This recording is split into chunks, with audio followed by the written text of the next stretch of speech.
vidéo est sponsorisée par Car Vertical et pas Car Horizontal. Non.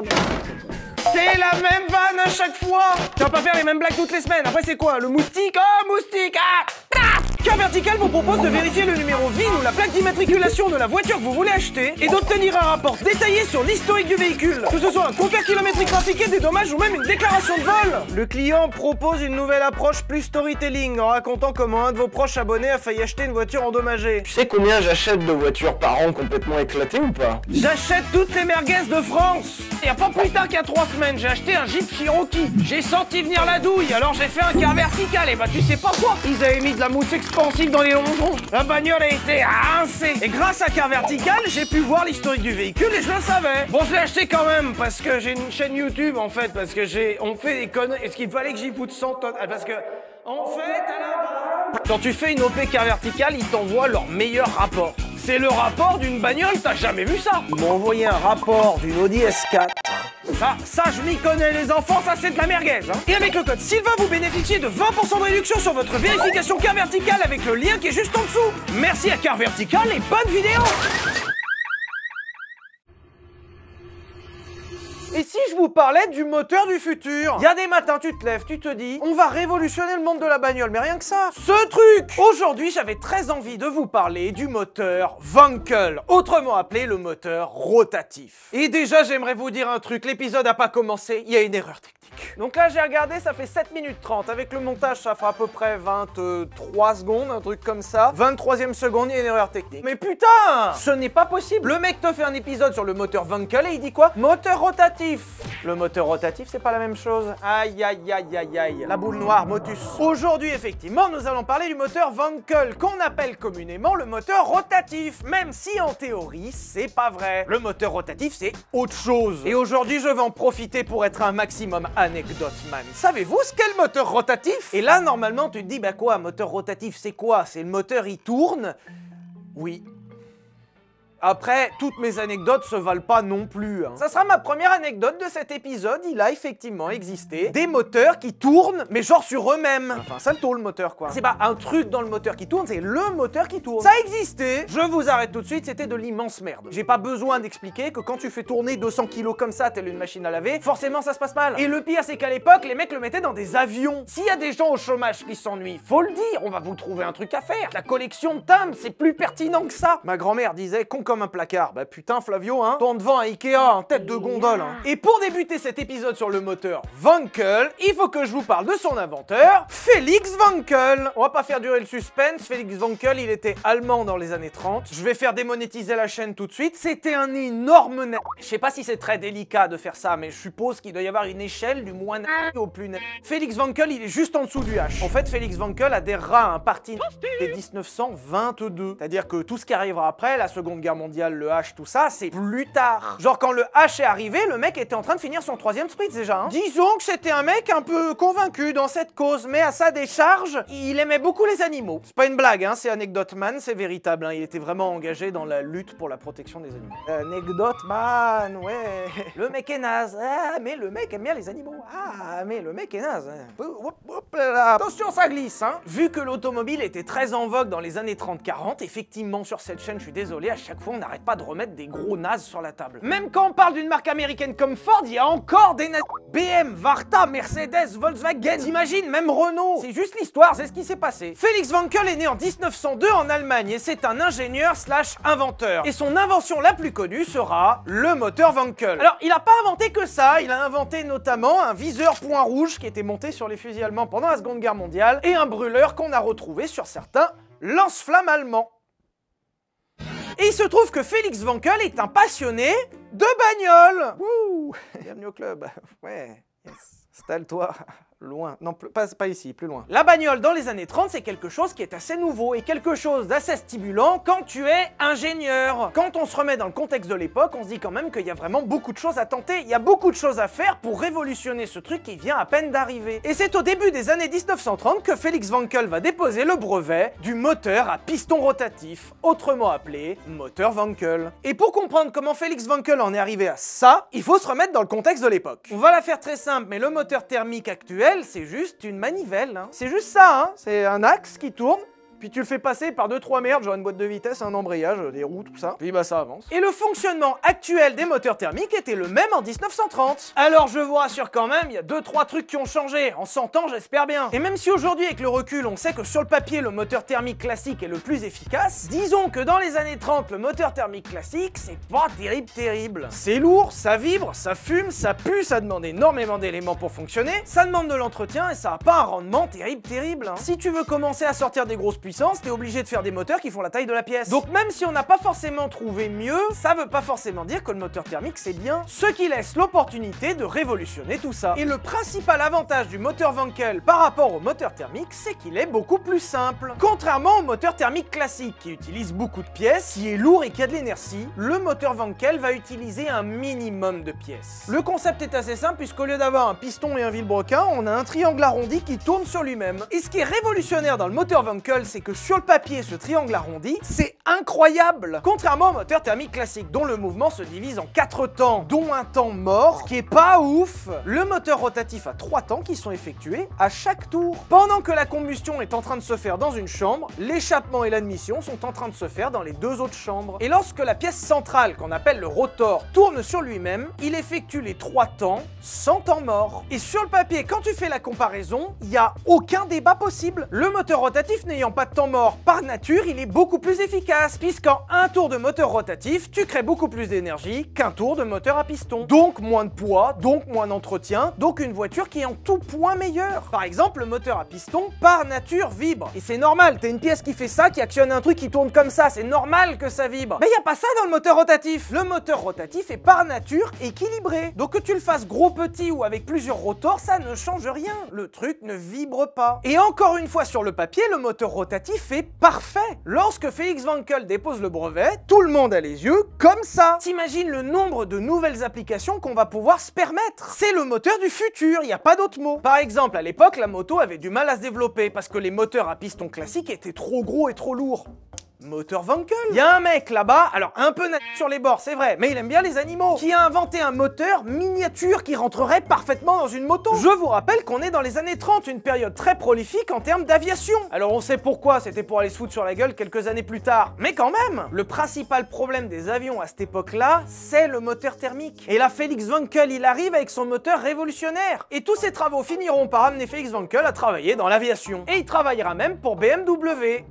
Avant d'aller en prison. Je sais pas si vous avez suivi, mais en 45, il y a un moment, ça doit être son goût pour les animaux, a fini par l'emmener en prison. Et dans les faits, Felix Wankel va pas beaucoup aller en prison. Déjà parce qu'il a plein de potes très haut placés, et parce qu'il a des connaissances qui, pour l'Allemagne qui est en train de se reconstruire, sont primordiales. Alors t'as le droit d'être un gros fils de p*** à la condition d'avoir un cerveau suffisamment gros. Et Felix Wankel va faire ses premières armes dans une marque allemande qui s'appelle NSU. NSU, c'est une marque de moto puis de voiture allemande qui a disparu parce qu'elle a été rachetée par Volkswagen. Mais pour vous situer, à l'époque, NSU, c'est plutôt cool. Disons qu'à l'époque, c'est une marque qui est renommée pour son aspect technologique. Et ça tombe bien parce qu'en recrutant Felix Wankel, ils vont récupérer le moteur à piston rotatif. Et au début des années 50, NSU commencera à implanter un moteur rotatif dans ses motos. Mais au début, ils l'utilisent comme un compresseur d'air qui vient suralimenter leur moteur classique. Et c'est ça qui est cool avec le moteur rotatif, c'est que tu peux l'utiliser en moteur ou en compresseur pour le mettre sur un moteur. Et pour les faits, ça marche super bien parce qu'NSU va enregistrer un record de vitesse en moto à quasiment 200 km/h. Et on est au début des années 50. Peu de pièces, peu d'entretien, peu de vibrations,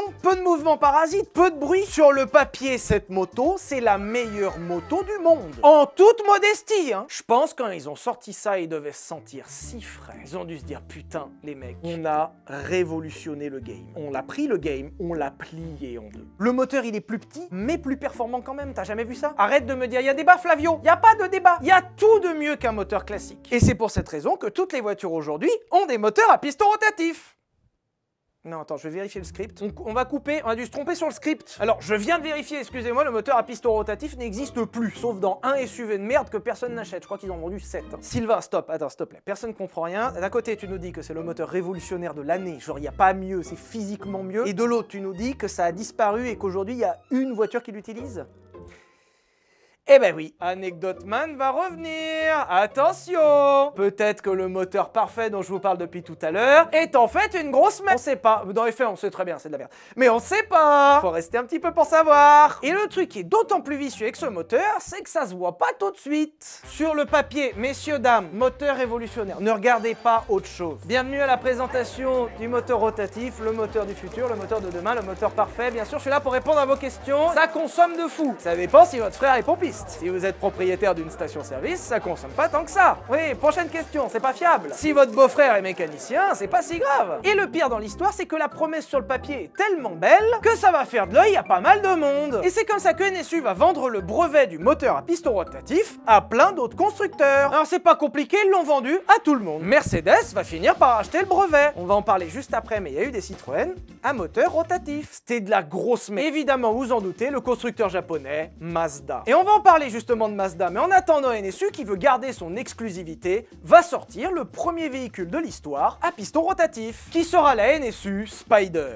Petit cabriolet tout mignon motorisé par un moteur de 500 cm3 qui faisait 50 chevaux. Ça sort en 63 et dans cette gamme, ça en fait une voiture plutôt performante. Aujourd'hui, c'est un peu drôle de se dire qu'avec 50 chevaux, ça en faisait une voiture performante. Je vous rappelle que le jeune permis moto, c'est 47 chevaux dans une moto, mais en 63, 50 chevaux, c'est vraiment bien. Et sur le papier, la voiture est parfaite. Elle est performante, légère, elle vibre pas, elle fait pas de bruit et surtout elle aime les hauts régimes, ce qui lui donne un petit côté sportif. Et la voiture est formidable, ça devrait se vendre par pelle. Et au début, c'est un peu le cas. Les tout premiers essais du véhicule décrivent une voiture qui est franchement agréable. Et ça commence à se vendre doucement comme ça. Les gens ils achètent, ils roulent, et puis ils reviennent, et puis ils sont un peu colères. Et puis ils se rendent vite compte que finalement le moteur rotatif, c'est pas... Je rentre dans le vif du sujet tout de suite. Mais la NSU Spider, quand on te la prête une heure, c'est une voiture super chouette. Sauf que quand on est propriétaire, c'est un peu différent. Et il s'avère que ce moteur a pas mal de défauts, dont le principal qui est la conso. Même si c'est censé être un petit roadster de faible puissance, la bagnole consomme comme si c'était un V8. Mais alors ça boit le truc.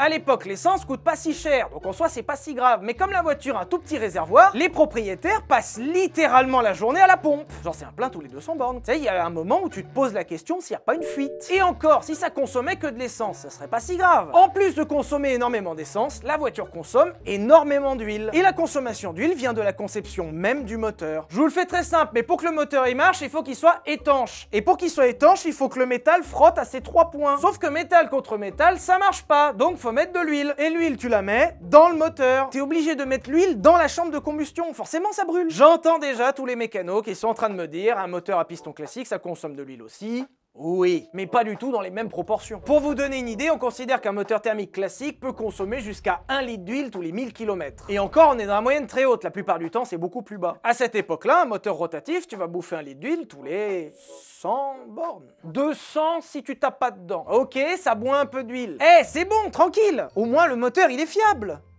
Non? Non, c'est pas fiable? Comment ça? Si la consommation d'essence et d'huile ne vous avait pas refroidi jusqu'ici, il s'avère que les moteurs à piston rotatif ont également un autre petit problème. Je vous expliquais tout à l'heure que la conception même du moteur, c'est qu'à 3 endroits, il y a métal contre métal. C'est pour ça qu'on met beaucoup d'huile pour pas que ça s'use. Bon, s'il faut être totalement transparent, ça s'use un peu quand même. Peut-être que le métal qui frotte contre du métal, au bout de quelques kilomètres, c'est mort. Rembourser le brevet? Non. Vendu, c'est vendu. Et c'est comme ça que les moteurs rotatifs vont rapidement se faire une réputation de moteur pas fiable. Et dans les faits, c'est pas tout à fait vrai. En fait, dans un moteur à piston rotatif, il y a tellement peu de pièces que tu peux pas avoir grand chose qui pète. C'est juste que les joints d'étanchéité aux 3 extrémités du rotor, les joints apex, bah quand ils sont bouffés, il y a plus d'étanchéité. Et quand il y a plus d'étanchéité, bah le moteur il marche plus. Sauf que si sur les moteurs rotatifs récents, on tenait entre 50 et 100 000 bornes, sur les moteurs de l'époque, c'est plutôt 5 000 à 10 000 bornes. En soi, c'est pas très compliqué, tu ouvres le cylindre, tu changes les joints, tu remontes et ça remarche. Vraiment, c'est pas compliqué. C'est pas que c'est pas fiable, c'est juste que ça commence à être chiant de le faire tous les 10 000 km. Évidemment avec la facture qui va avec. Et c'est comme ça que les premiers clients de moteurs rotatifs vont commencer à devenir un peu amers. La voiture consomme de fou, la voiture fume bleu et pue la mort parce que t'as de l'huile qui brûle, et en plus de ça, faut l'ouvrir tous les 10 000 km parce que les joints ils sont foirés. Et si encore le moteur était merveilleux à conduire, pourquoi pas? Mais dans les faits, bah c'est pas terrible non plus. Autant le moteur est capable de sortir de la puissance, c'est-à-dire que si tu montes dans les tours, effectivement ça avance. Mais dans les faits, les tours, bah tu t'en sers pas souvent. Sur la route, tu vas surtout te servir de la souplesse et de la force du moteur, comme pour aller acheter le pain quand tu fais tous les jours, c'est-à-dire à moins de 2000 tours minute. Et il s'avère que le moteur rotatif n'a aucun couple. Comme il est très petit et très léger, il n'a pas d'inertie. Et comme il n'a pas d'inertie, il n'a pas de couple. Si vous n'avez pas compris ce que je viens de vous dire, je vous le résume très simplement. Soit t'es à 10 000 tours minute et ça avance, soit t'es en dessous et t'es à l'arrêt. Fin, la conception même du moteur rotatif fait que t'es obligé de taper dedans pour que ça avance. Et les premiers retours clients du moteur rotatif ne sont pas bons. Les gens ne sont pas contents. Et même si la NSU Spider est pleine de défauts, le problème c'est que la machine est déjà lancée. Et même si la marque commence déjà un petit peu à couler, en 67 NSU sort la RO 80. RO pour rotatif et 80 pour les années 80 en 67. Et oui, parce que le 80 c'était pour suggérer le futur. La voiture elle va même pas sur les années 70. Non, non, elle saute. Elle va plus loin. Vous me connaissez, Anecdote Man. Ouais, il y a une anecdote pour les propriétaires de RO 80. Perso, j'y crois pas du tout, mais je vous la donne quand même. Il paraît que lorsque deux propriétaires de RO 80 se croisaient, à l'époque, tu devais faire un signe de la main, et le signe de la main, c'était le nombre de moteurs que tu avais changé. 4. Oh, moi j'en ai que 3, tu vois. Ouais. J'y crois pas une seconde, mais dans le doute, Anecdote Man, avec un doute. Alors forcément, la RO 80, même si sur le papier c'est une bonne voiture, va connaître une carrière difficile, puisqu'entre 67 et 77, c'est 37 000 exemplaires vendus, ce qui n'en fait pas un fiasco absolu, mais pas loin. C'est à voir comme un fiascounet. C'est catastrophique, mais ça va. Spoiler, NSU va couler à cause de ça. Bref, ils ont mis 100% du développement dans le moteur rotatif, et quand ils se sont rendus compte que finalement le moteur avait des défauts que tu pouvais pas vraiment contourner, ils se sont retrouvés dans la merde. Et encore, s'ils tombaient tout seuls dans leur connerie, ça serait pas grave. Sauf que je vous rappelle qu'ils ont vendu des brevets à d'autres marques. Et il y a d'autres marques qui croient que le moteur rotatif va révolutionner le marché. Comme Citroën, par exemple. À la fin des années 60, Citroën est exactement dans la même position qu'NSU. C'est une marque plutôt appréciée qui mise son développement sur la technologie. Et ils étaient plutôt habitués à faire ça, puisqu'entre la traction et la DS, ils avaient déjà plusieurs fois révolutionné le marché. Donc la prochaine fois, c'est le moteur rotatif, hein. Citroën va investir énormément d'argent dans le rotatif en espérant eux aussi créer le moteur du futur, le moteur révolutionnaire, le moteur qui va transformer Citroën en la marque numéro 1 sur le marché. Sauf qu'ils y arrivent pas. Citroën va se rendre compte assez vite qu'en achetant le brevet, ils ont acheté une super idée et aussi plein de problèmes. Et en 69, alors que NSU est en train de sortir des modèles, alors que Mazda se positionne déjà, Citroën n'arrive pas à fiabiliser son moteur rotatif. Il faudrait que les voitures roulent, il faudrait que les voitures prennent de l'expérience, que les voitures aient des vrais retour client. Et ça leur donne une idée. En 69, Citroën va sortir la M35. Avec une idée, attention, tenez-vous bien, qui est exceptionnelle. En tant qu'Anecdote Man, c'est probablement l'une de mes voitures préférées. Puisqu'ils sortent le concept de véhicule d'essai client. Ils te vendent la voiture et en échange, Citroën te demande de la fiabiliser. Citroën annonce que 500 de ses meilleurs clients vont être sélectionnés pour avoir accès à la M35. Et quand je te dis avoir accès, c'est pas on te la donne, on te la prête, hein. Non, non, non, c'est que tu es sélectionné pour l'acheter. Et attention, les 500 clients triés sur le volet, les rois du club, les VIPs, vont se voir proposer une voiture à 14 000 francs. Sachant qu'une DS coûtait à l'époque 11 000 francs. Et la DS à l'époque, c'était le haut de gamme, c'était l'une des meilleures voitures du marché. Monsieur Lévy, vous êtes un client estimable de la marque Citroën, nous vous proposons d'acheter cette grosse merde là. Alors oui, elle est pas fiable, c'est à vous de la fiabiliser et elle vaut plus cher que notre plus belle voiture de la gamme. Alors, content? Et en plus de ça, et c'est lunaire, la vente s'accompagne d'obligations. Pour acheter la M35, tu étais obligé de justifier que tu faisais minimum 30 000 km par an. Genre, ils vérifiaient, fallait faire 30 000 km par an minimum, sinon ils voulaient pas te la vendre. Enfin, pardon, excusez-moi, mais au pire, je fais ce que je veux en fait.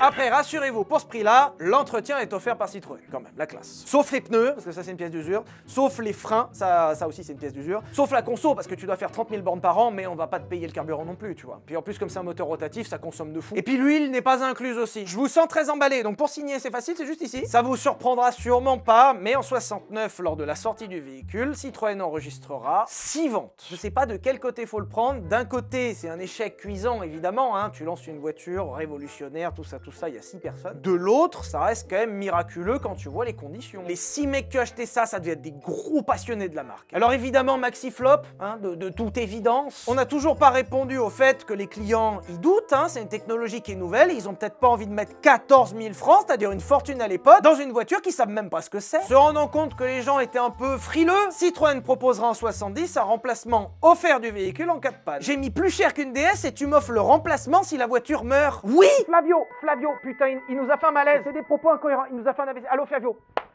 Flavio, réveille-toi, tu dis n'importe quoi. Ça me semblait assez évident. Quand tu vends une voiture, s'il y a un problème, tu la remplaces au moins dans une petite période. Tu vois, le concept de... Comment ça s'appelle? Gargamel. Non, ça non.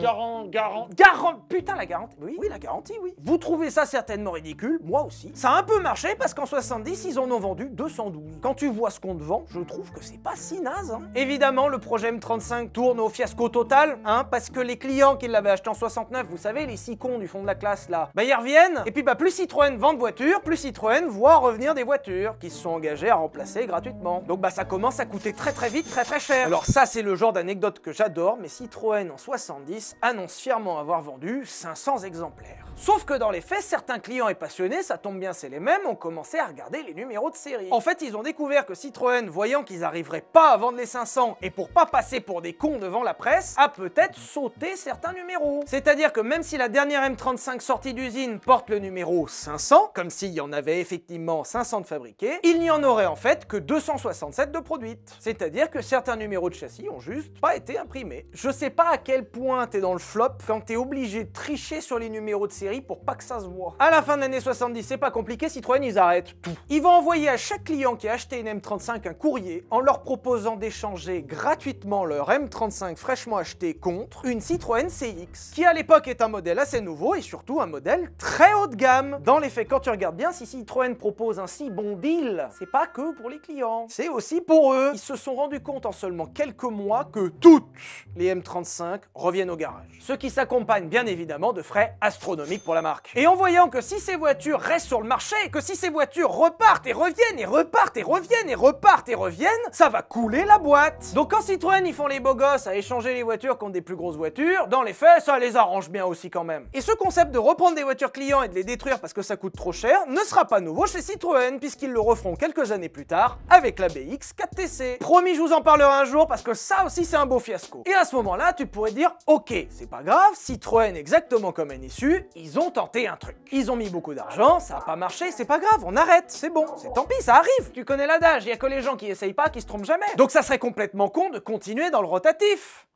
Est-ce que je vous ai déjà parlé de la GS Birotor? Personnellement, j'aurais été Citroën, moi ça m'aurait calmé, tu vois. T'as vendu 200 et quelques voitures, elles sont toutes revenues à l'usine, bon, on peut peut-être se dire que c'est foiré, tu vois. Mais en France, Citroën GS Birotor. Voilà, j'en parlais au début d'épisode, il y a des trucs, il n'y a peut-être pas besoin d'expliquer pourquoi c'est une idée de merde. Sachant qu'il y avait le moteur rotatif sur les étagères qui servait plus à rien depuis la fin de la M35, et sachant qu'ils ont mis énormément d'argent dedans, ils se sont dit merde, c'est dommage si ça sert pas, tu vois, faudrait le rentabiliser un peu. Toute la gamme GS était motorisée par des moteurs classiques, et en haut de gamme, la plus performante, c'était un moteur rotatif. Et bah figure-toi qu'on part du même postulat de départ, et bah on arrive au même endroit à l'arrivée. Toutes les voitures, elles sont revenues, et ça coûtait super cher en garantie, et Citroën, ils ont perdu encore plus d'argent. Attends, je vais jouer la surprise, on sait jamais. Oh là là! Ah, c'est bête quand même, hein. Et si vous pensiez qu'on avait touché le fond, rassurez-vous, Citroën sortira, et ce n'est pas une blague, je vous donne 3 mots, Citroën, hélicoptère, rotatif. Ah, cette gueule là, voilà, c'est alors, dealer, je suis fatigué. Moi, ça me... Alors évidemment, idée qui est pas allée très loin, hein. Il y a eu un seul exemplaire qui a fait que quelques vols, pour la bonne raison que le moteur rotatif était, entre autres, connu pour son manque de fiabilité. La seule explication que j'ai, c'est que les mecs étaient défoncés au Frozen. Dans le lin. Le truc qui me surprend quand même le plus dans cette histoire, c'est qu'il a volé. Il y a des gens qui ont été suffisamment courageux ou stupides pour s'installer là-dedans et aller faire des vols. Alors de toute évidence, le truc n'a jamais été autorisé à voler à grande échelle, bah oui, sans blague. Si tout ça ne vous suffisait pas, à tout hasard, moi je trouve qu'il y en a déjà largement assez, mais pourquoi pas 1973, crise pétrolière. Terminé, bonsoir. Voilà, faut imaginer qu'il y a un cadavre, il est mort, hein, ça fait 3 mois qu'il est mort, tu ouvres le cercueil, tu remets 6 balles dans la tête, on sait jamais, il aurait pu se relever. Le moteur rotatif consomme 2 liquides, l'essence et l'huile, ça tombe bien, les deux sont dérivés du pétrole qui est devenu hors de prix. Dans mon langage, on appelle ça un signe. C'est un signe divin. Là, il y a un moment, il y a quelqu'un là-haut qui t'a dit « Écoute, Citroën, t'es une merde. » Fin. Je vais vous demander de participer à cet épisode. J'attends que vous ayez une tête un peu choquée. Faites la tête choquée. En 75, Citroën a fait faillite. Oh la surprise, mais tout le monde est surpris, regardez. Ils ont fait faillite à cause des ventes en baisse, du crack pétrolier, de mauvais investissements et le moteur rotatif. Donc oui, d'accord, ça les a pas tués, disons que ça les a pas aidés non plus. Et ce crack pétrolier en 73 sera l'arrêt de mort définitif du moteur rotatif. Même si sur le papier il est révolutionnaire, il a tellement de problèmes qu'il finira par mourir. Et plus aucun constructeur n'utilisera de moteur rotatif. Plus aucun, sauf un. On va tous refaire comme si on était étonné, mais je pensais que le mail s'était transmis, tu vois, que les gens avaient reçu la circulaire. figure-toi que de l'autre côté du globe, la marque japonaise Mazda a une super idée. Alors les gars, je suis allé en Allemagne, j'ai rencontré une marque qui s'appelle Enesu, j'ai acheté un brevet, mais alors les gars, vous ne vous rendez pas compte, on va révolutionner le marché. Le moteur, il est parfait. Regarde, la perfection. Et pour comprendre pourquoi Mazda s'est mis au moteur rotatif, il faut revenir en 1964. En 64, la crise pétrolière est encore très loin, et on n'a pas encore prouvé que le moteur rotatif, c'est pas une si bonne idée. Et si chez nous, le pari du moteur rotatif se basait sur rien d'autre qu'un espoir, chez Mazda, c'est un peu différent. Mazda est un constructeur japonais, et au Japon, à cette époque-là, sont fiscalement avantagés les moteurs de moins de 1000 cm3. Autant pour un moteur classique, moins de 1000 cm3, ça fait forcément un moteur qui est pas très performant. Mais la législation, elle est la même pour les moteurs rotatifs. Et rappelez-vous ce que je vous disais, à cylindrée équivalente, les moteurs rotatifs sont beaucoup plus performants. Parce que contrairement au moteur classique, tu n'as pas de temps mort. Contrairement au moteur classique, tu as un moteur beaucoup plus léger. Et contrairement au moteur classique, tu peux facilement obtenir 50 chevaux avec un moteur de 500 cm3. Et du point de vue de Mazda, le moteur rotatif, c'est une aubaine. Parce que contrairement aux petits copains qui pensaient seulement révolutionner le monde, eux, ils vont révolutionner le monde et le marché japonais. Et c'est comme ça que Mazda proposera en 67 son premier véhicule à moteur rotatif, la Cosmo 110. Et si cette voiture s'appelle 110, c'est pour le nombre de chevaux, 110 chevaux en 67. Et la Cosmo 110 va marquer le début d'une relation exceptionnelle entre Mazda et le moteur rotatif. Je vous le dis tout de suite, mais la Cosmo 110, c'est un turbo flop, puisqu'en 5 ans de commercialisation, ils en vendront 1500. Et même si la voiture connaît un succès d'estime, puisqu'en soi la voiture est pas mauvaise, la voiture n'intéresse pas les gens pour autant, puisqu'à cette époque-là, les gens commencent à être au courant des problèmes du rotatif. Manque de fiabilité, consommation de carburant, consommation d'huile, enfin toujours la même merde quoi. Et alors que Mazda pourra abandonner, alors que Mazda pourrait se dire ok c'est pas grave, on a perdu de l'argent, on va se relancer dans nos moteurs classiques, tout ça. Vous trouviez que NSU et Citroën ils étaient entêtés? Le problème avec Mazda c'est que le rotatif, ils y croient. Mazda va se convaincre qu'ils sont à ça d'y arriver. Oui, je sais que pour l'instant il marche pas du tout, d'accord. Il me refaut juste un tout petit million. Et le problème c'est que ça va se répéter pendant les 40 prochaines années. Et malgré tous les red flags, je sais pas, à tout hasard, tous les constructeurs qui ont fait faillite en développant le rotatif, tous les clients qui reviennent avec des garanties sur les bras, j'en sais rien. Tous les défauts inhérents au moteur qu'on connaît maintenant, ça fait des années que ça roule, ou je sais pas, le crack pétrolier qui touche le monde entier. Eh ben écoutez, Mazda est coté. Nous sommes actuellement en 2025, c'est inexplicable. Je sais pas ce qui les a encouragés à s'entêter à ce point, mais Mazda, ils vont pas lâcher comme ça. Hein. T'es fou, t'es complètement malade, ça. En 73, ils savaient que c'était de la merde. En 2012, ils en sortaient encore. Le conseil, il est pour Mazda, il est gratuit, c'est pour eux. Quand tu fais une merde, surtout, tu insistes en fait, tu continues, tu vois. Donc là, vous voyez, je suis bloqué par le canapé. Hop, tu pousses. Allez, on pousse. Parce qu'en plus de continuer le développement et les investissements dans le moteur rotatif, Mazda va en mettre partout. Tous les putains de modèles Mazda qui sortiront dans ces années-là ont eu droit à un moment ou à un autre à un moteur rotatif. Tous. Et faut pas croire que ça se vendait, ça se vendait pas. Et Mazda va tellement en mettre partout qu'ils vont finir par sortir un bus à moteur rotatif. On parle d'un moteur qui est notoirement connu pour ne pas avoir de couple, pour ne pas être à l'aise quand il faut déplacer des masses. Et ils le mettent dans un bus. Et pour l'anecdote de l'anecdote, il y a en fait dans le bus 2 moteurs rotatifs, parce qu'une merde ça suffit pas, fallait en mettre 2. T'as un moteur rotatif pour entraîner les roues et un petit moteur rotatif qui fait office de compresseur de clim. Rassurez-vous tout de même, dans les années 70 et 80, Mazda va un peu calmer le jeu sur le rotatif. Il aura quand même fallu 20 ans pour qu'ils reviennent un peu sur terre, mais ils ont quand même atterri. Ils ont mis le temps, mais ils se rendent compte que le moteur rotatif est pas adapté à toutes les gammes. Par exemple, dans les petites citadines économiques, c'est pas forcément idéal parce que ça consomme beaucoup. Et le concept d'acheter une petite voiture, c'est de consommer pas beaucoup. Ils finissent par se rendre compte que dans les modèles lourds comme les pick-up ou les bus, un moteur gasoil, ça reste quand même optimal. Et c'est comme ça qu'on verra le moteur rotatif survivre, mais seulement sur les gammes sportives. Et encore une fois sur le papier, pourquoi pas? Oui, la voiture a moins de couple, mais c'est pas grave puisque la voiture est sportive et la plupart des conducteurs vont taper dedans comme des sourds. Oui, la voiture consomme beaucoup, mais comme on parle d'une voiture sportive, c'est des gens qui sont prêts à mettre de l'argent dedans. Et oui, la voiture est moins fiable, mais comme c'est des voitures qui roulent moins, normalement ça compense un peu. Pour votre anecdote, Mazda va continuer le développement jusqu'à atteindre un jour un tri-rotor de 300 chevaux. Effectivement, à un moment, ils se sont rendus compte qu'ils pouvaient mettre un turbo sur le moteur rotatif et que ça comblait un des principaux problèmes qui est le manque de couple. Forcément, celle que vous attendez, il y en a une à citer dans cet épisode, la RX-7.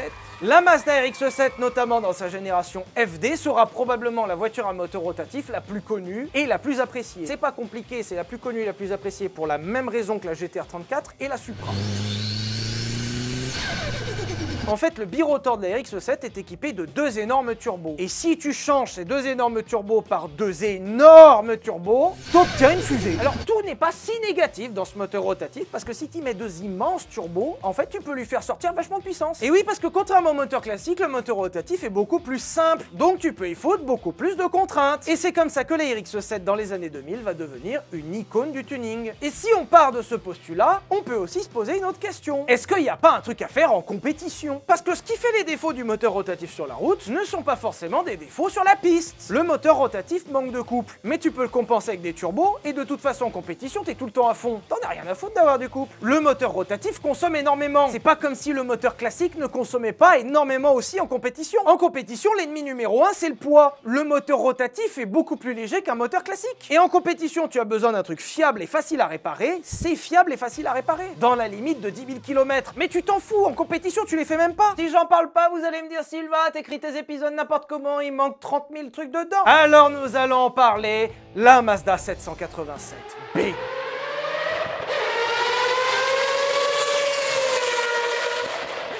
Sur le papier, le moteur rotatif en compétition, c'est une super idée. Et pour une fois, et vous savez que je les ai chambrés Mazda depuis le début de cet épisode, là j'avoue, je suis un peu d'accord. On enlève tous les défauts et on se dit, le moteur il est parfait pour la compétition, il n'y a pas de raison, allez on y croit. C'est parti, programme sportif de Mazda, let's go. Vous n'allez jamais me croire, mais en 91, Mazda a gagné aux 24 heures du Mans avec un moteur rotatif. Incroyable, bravo les mecs, bravo. Ils l'ont fait. Et si en 91, Mazda a gagné aux 24 heures du Mans avec la 787B, c'était absolument pas leur premier coup. Déjà, Mazda avait engagé bien des années avant plusieurs RX-7 dans différentes catégories. Et même dans les grosses catégories, certains prototypes. Notamment la première de sa lignée, la Mazda 717C. La 717 est un petit prototype qui sur le papier est plutôt prometteur. Mais ça manque encore un peu de développement. C'est comme ça qu'on ira sur son évolution, la 727, suivie de la 737 qui sera suivie par la 757. Parce que 747 c'était déjà pris. Suivra la 767, la 767B, là, et non, 787, le 777 était déjà pris par Boeing. Tout ça pour vous dire qu'en 91, lorsque Mazda arrive aux 24 heures du Mans avec sa voiture rotative, ils ont quand même beaucoup d'expérience. Entre nous, je vais le dire tout de suite, au moins ça sera fait, voilà. Le moteur rotatif en compétition n'était pas le moteur du futur.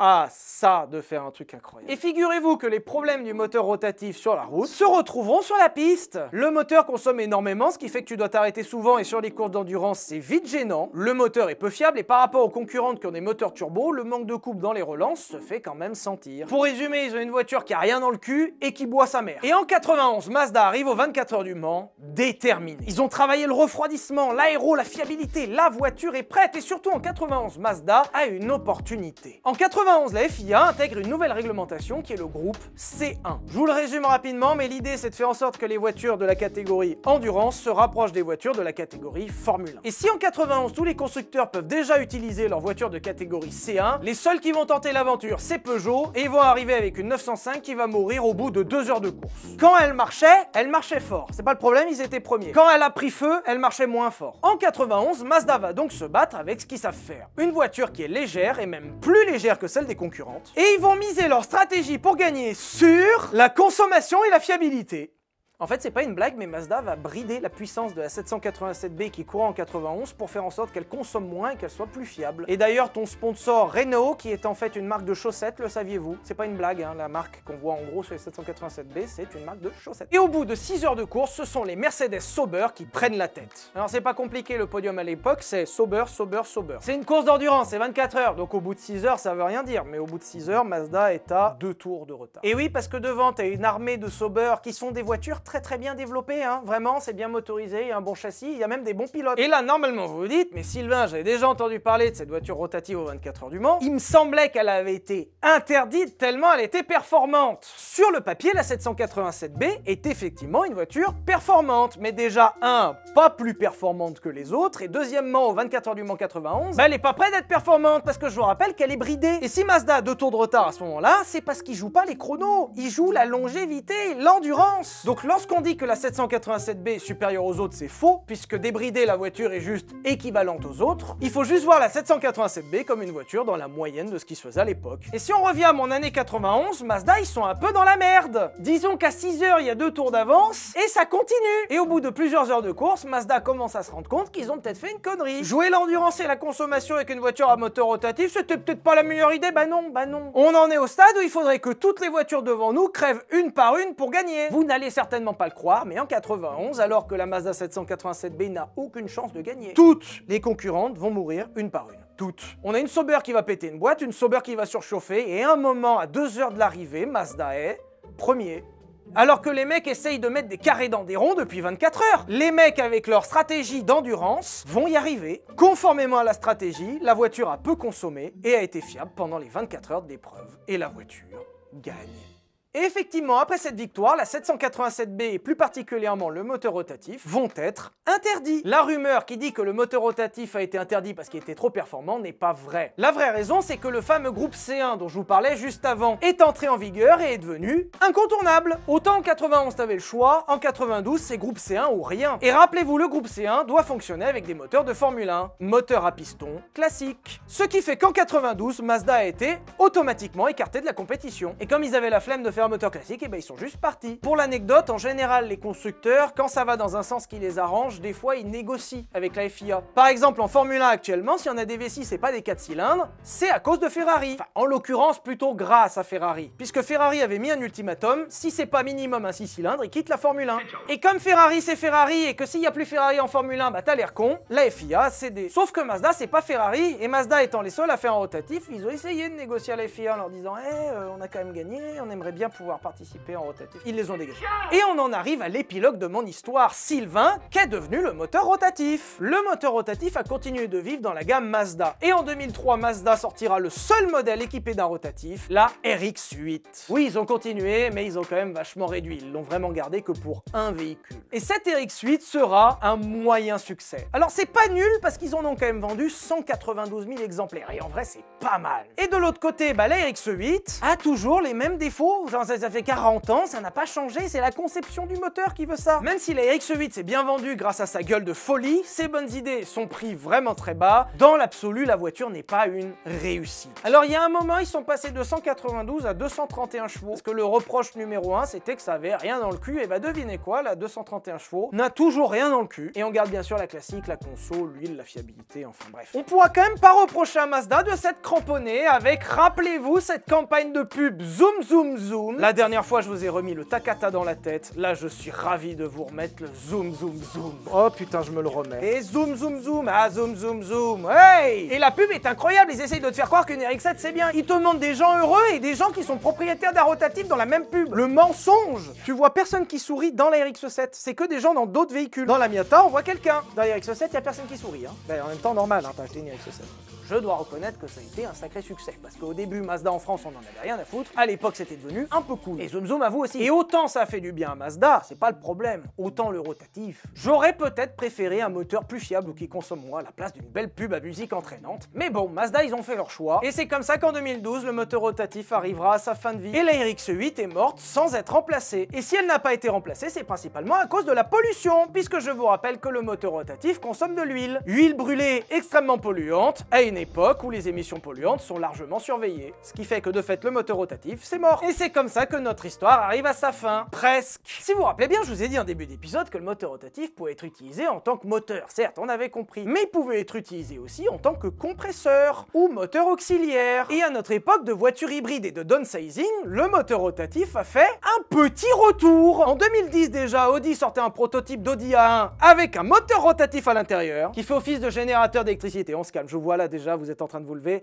ça fait que recharger la batterie. Et surtout, après des années à nous teaser le retour du rotatif, ils l'ont dit, ça fait des années Mazda, depuis 2012, attention, on va relancer le rotatif, et bah tu sais pas quoi qu'ils ont fait. Alors c'était il y a 2 ans, Mazda a sorti le MX-30 REV, qui est la déclinaison hybride du MX-30 qui était un SUV full électrique. Et comme ils voulaient proposer un véhicule hybride avec un prolongateur d'énergie thermique à l'intérieur, au lieu de mettre un moteur classique, ils ont mis un moteur rotatif. Ils ont rien compris. Le moteur rotatif était connu pour consommer de ouf, le MX-30 REV consomme de ouf. C'est bon, on a compris. Ça fait 50 ans, ça a jamais été bien, je pense qu'on peut s'arrêter. Et bah devinez ce qu'ils ont annoncé fin 2024. Le retour d'un coupé à moteur rotatif. C'est pas une blague, Mazda a annoncé, je cite, dans un avenir très proche, le retour d'un coupé qui fera plus de 400 chevaux animé par un moteur rotatif. Et tu sais quoi? En vrai, peut-être, vas-y tente. Peut-être que les 50 dernières années de tentatives foirées vont d'un coup marcher. Aux 24 heures du Mans, ça a marché une fois. Comme quoi, ils ont bien fait de se cramponner. Et c'est la fin de notre aventure du moteur à piston rotatif. Personnellement, j'ai adoré vous la raconter en détail puisque je suis anecdote man. Si vous avez d'autres sujets en tête, n'hésitez pas à les mettre en commentaire, le pouce, l'abonnement, enfin bon, la classique. Hein. Et on se retrouve jeudi prochain pour une nouvelle vidéo. Gros bisous!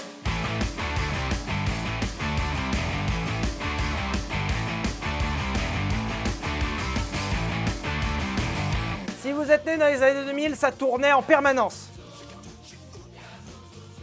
Et zoom, zoom, zoom, zoom.